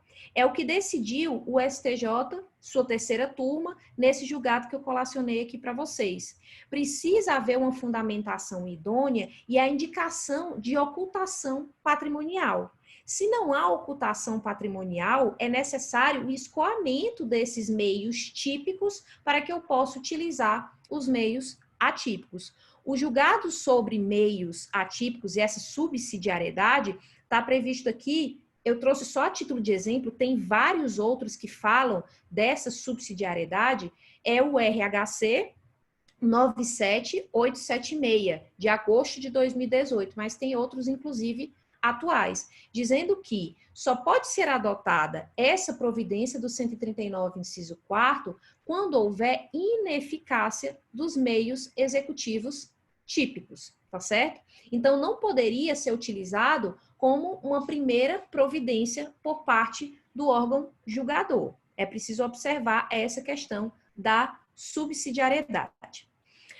Agora, né, propriamente, vamos enfrentar algumas questões de concursos, tá? Essa parte dos meios executivos atípicos, eu acredito que vocês também vão trabalhar na parte de execução, ou, né, não sei se vocês tiveram aula já, mas se já trabalharam, mas é importante que vocês tenham essa divergência em mente, tá?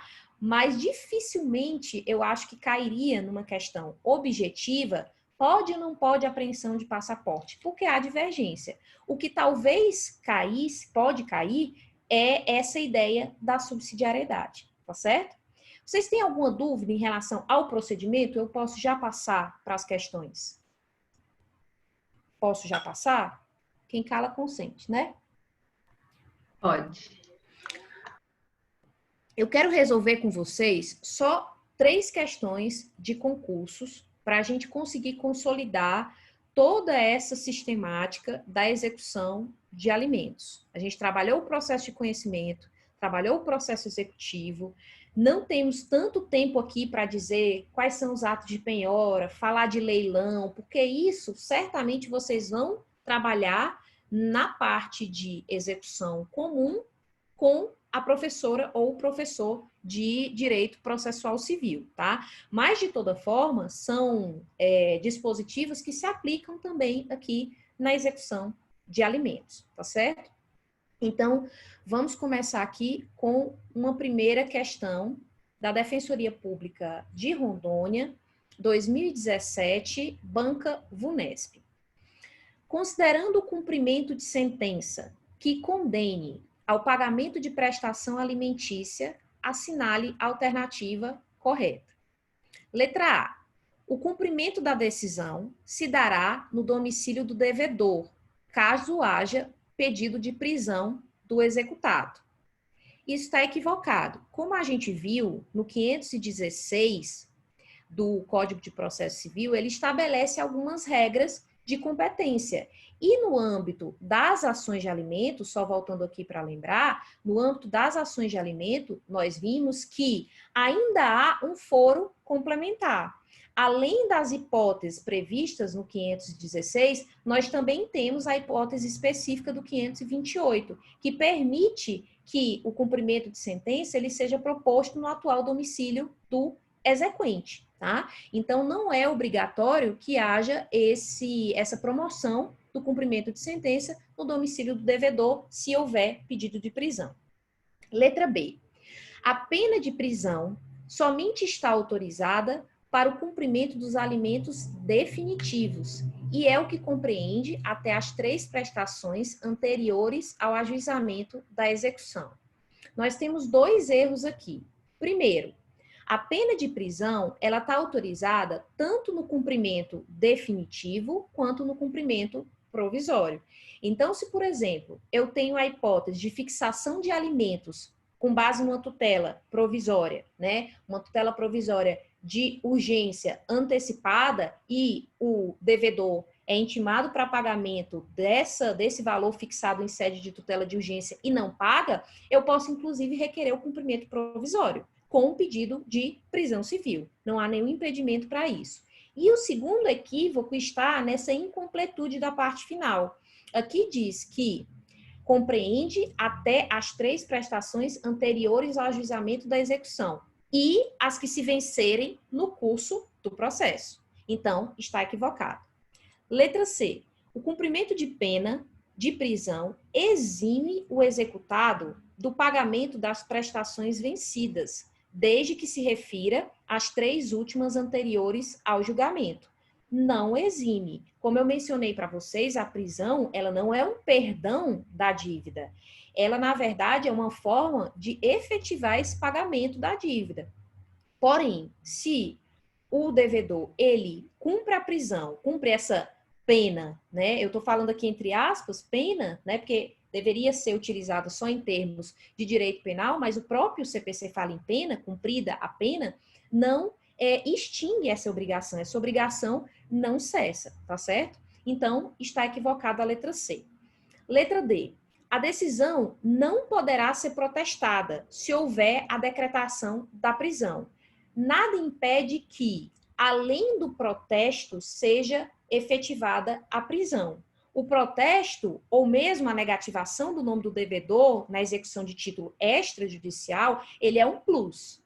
Então, é possível, sim, tá, que ocorra tanto a prisão quanto a inclusão do nome do devedor nos cadastros inadimplentes através do protesto do título. Então, equivocada a letra D, vamos ver se realmente a letra E está correta. O exequente poderá promover o cumprimento definitivo como obrigação de pagar quantia certa desde logo, caso em que não será admissível a prisão. Está correto, porque se o credor opta por promover o cumprimento definitivo pelo rito da penhora, ele não pode requerer a prisão. Ele pode sim promover 2 execuções, ou mesmo para quem entende, cumular as execuções, mais um débito relacionado à penhora e outro débito relacionado à prisão. O mesmo não poderia subsidiar essas 2 hipóteses, tá certo? Então, correta a letra E. Vamos para a segunda questão. Defensoria Pública do Espírito Santo, 2016, FCC. Eduardo, maior e capaz, com 19 anos de idade, comparece à Defensoria Pública informando que seu genitor está desempregado, mas tem recursos financeiros. Não realizou o pagamento das 2 últimas parcelas da pensão alimentícia, fixada em sentença. Diante dessa situação, o defensor público deverá: letra A, orientar Eduardo sobre a impossibilidade de cobrar alimentos após o atingimento da maioridade civil, pois a exoneração do devedor decorre de previsão legal expressa, está equivocada, a gente já viu o enunciado, inclusive, de súmula do STJ, considerando que não é automática, com o atingimento da maioridade, essa obrigação não cessa, né, de forma automática. Então, está equivocada a letra A. Letra B, pedir o cumprimento da sentença sob pena de prisão, uma vez que este débito autoriza a prisão civil do devedor de alimentos, sem prejuízo de outros meios coercitivos para pagamento, tais como o protesto da sentença. É aparentemente a correta. Agora percebam só um detalhe, que isso aqui foi uma pegadinha. Eduardo, maior e capaz, comparece à Defensoria Pública informando que seu genitor está desempregado, mas tem recursos financeiros e não realizou o pagamento das 2 últimas parcelas da pensão alimentícia. Lembrem-se que eu mencionei para vocês no curso desse encontro que entende a jurisprudência que basta uma parcela vencida para o rito da prisão, contanto que ela esteja abarcada nas 3 últimas anteriores ao ajuizamento da execução. Então, isso aqui foi justamente para pegar quem só decora a letra da lei e não entende a interpretação que foi conferida principalmente pelo STJ há o dispositivo que fala das 3 últimas prestações. Então, é por isso que vocês vão ver que tem uma outra assertiva que, para quem considera que precisa ter um inadimplemento de 3, não bastando de 1, poderia marcar essa outra assertiva. Mas, de fato, a que está correta, com base nesse entendimento que eu passei para vocês, é a letra B. Mas vamos olhar a letra C. Pedir o cumprimento de sentença sob pena de penhora, uma vez que esse débito não autoriza a prisão civil do devedor de alimentos, está equivocada, mas se fosse utilizar a interpretação de que somente 3, a partir de 3, poderia ocorrer a prisão, equivocadamente a gente marcaria a letra C como correta. Mas como cabe a prisão inclusive de uma, não há que se falar em acerto na alternativa C. Letra D. Orientar Eduardo para aguardar o próximo mês, uma vez que o pedido de prisão civil depende do inadimplemento das 3 prestações. Percebam, a banca queria exatamente saber do candidato esse entendimento. Tanto que ela foi, pegando exatamente nessa ideia das 3 prestações. Letra E. Pedir o cumprimento sob pena de penhora, uma vez que, embora este débito autorize a prisão civil do devedor, o desemprego justifica o inadimplemento. Nós já vimos que, com base no entendimento do STJ, desemprego, nova família, existência de filhos, pagamento parcial não foram acolhidos como justificativa para o inadimplemento e, consequentemente, para o afastamento da prisão civil. Então, a alternativa correta é, de fato, a letra B de bola. Vamos para a última questão agora. Defensoria Pública do Amazonas, analista, eu trouxe para vocês, é analista da Defensoria, tá?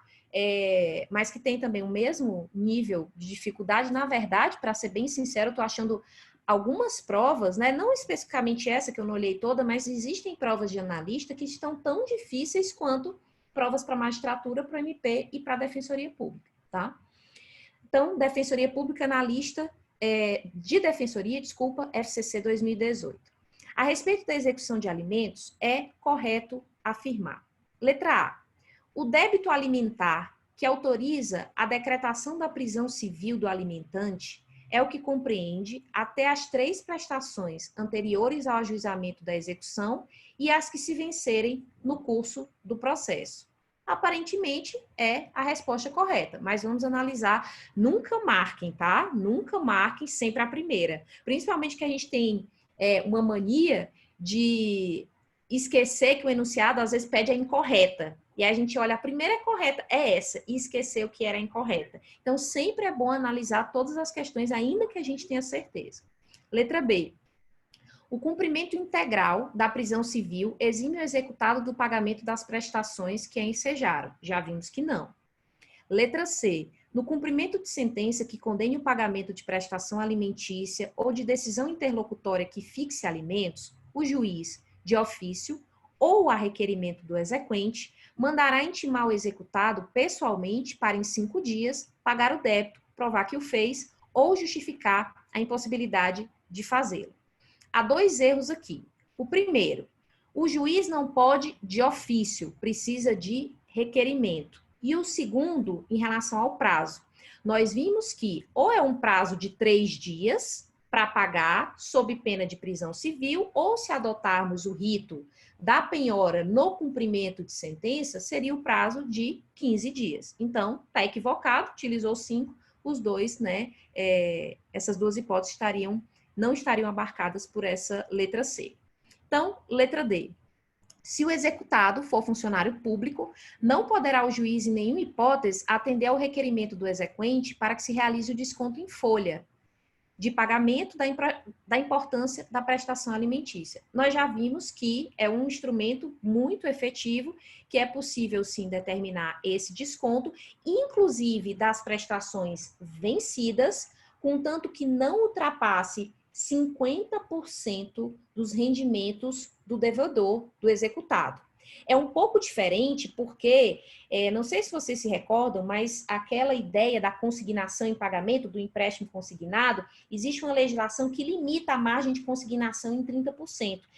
essa é uma hipótese excepcional. A própria legislação diz que se houver esse desconto em folha de prestações vencidas e aquelas prestações que estão se vencendo, né, que são as mais urgentes, é possível fazer esse desconto, esse somatório, contanto que não ultrapasse 50% dos rendimentos do executado.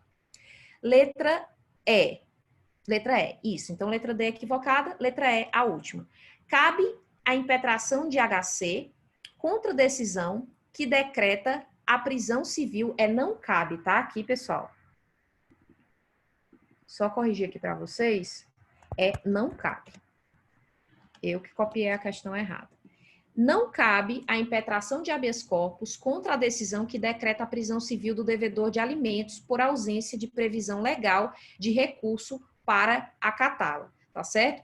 Cabe HC. Isso aí tá muito claro. Como há restrição de liberdade, tanto que vocês viram aqui que nós tivemos até um recurso em habeas corpus. Nós tivemos aqui na prisão civil do devedor, deixa eu ver se eu colacionei algum julgado, mas nós temos, inclusive, da ministra Nancy Andrighi, quando falou da justificativa, que não se considera nova família justificativa, o pagamento parcial, tudo isso aqui vem de decisões em HC, tá? Então, não há que se falar em impossibilidade de utilização de HC, mesmo se tratando de prisão civil, porque não deixa de ser uma prisão de uma restrição de liberdade. Então, o correto aqui seria a letra A de avião. Tá certo?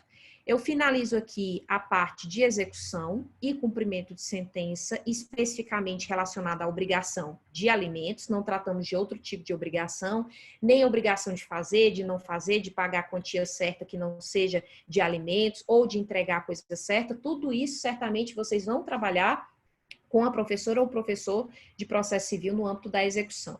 O que ficou que, para mim, foram as ações de família, que nós trabalhamos o procedimento especial, as ações de alimentos, nós também falamos sobre investigação de paternidade em vida e pós-morte, falamos também sobre alimentos gravídicos, que embora ele não esteja expresso na ementa, provavelmente pode ser cobrado, porque está dentro da ação de alimentos, e falamos de todos os ritos da execução de alimentos, tanto do cumprimento de sentença, quanto da execução de título extrajudicial, tá certo? De toda forma, eu vou colocar no site, disponibilizar para vocês todo o material, todos os slides, com a resposta aos gabaritos, e a minha sugestão para o estudo, na verdade, complementar, é que vocês resolvam questões. A resolução de questões é extremamente importante, então, busquem, façam uma triagem de questões sobre ações de família, execução de alimentos, declaratória de paternidade, investigações, a ideia da filiação que nós conversamos, guarda, as espécies de guarda, para lembrar de guarda compartilhada, de guarda alternada, de guarda unilateral, toda aquela divergência que a gente apresentou, que alguns confundem guarda alternada com guarda compartilhada. Então, tudo isso através da resolução de questões, vai ajudá-los a ter uma noção, não somente de como a banca cobra, mas para não cair em pegadinhas, porque nós vimos aqui que tem muitas pegadinhas, muitas cascas de banana que a gente pode, eventualmente, não observar, mesmo conhecendo a matéria, e uma questão numa prova para a Defensoria Pública, ela é, muitas vezes, a que vai definir, né, a aprovação ou a não aprovação de vocês, tá? Então, eu fecho aqui essa disciplina, essa ementa. A gente começa uma nova temática amanhã, relacionada à tutela provisória. Não vou conseguir, né, começar aqui, porque senão eu teria que interromper e poderia até não dar continuidade ao raciocínio, mas em termos de ações de família, eu acredito que o que tem no material aí de vocês, o que a gente conversou, seria bastante suficiente para enfrentar uma prova hoje. De toda forma, as questões continuem fazendo, porque revisão é algo que a gente precisa fazer sempre, porque senão esquece, até mais porque são sei lá quantas, 12, 13, 15 disciplinas que a gente tem que praticamente, né, decorar, e ainda os julgados do STJ e do STF, os enunciados do FONAGE, como a gente falou lá na aula de juizados especiais. Então, é sempre bom voltar à resolução de questões para revisar. tá certo? Pode encerrar.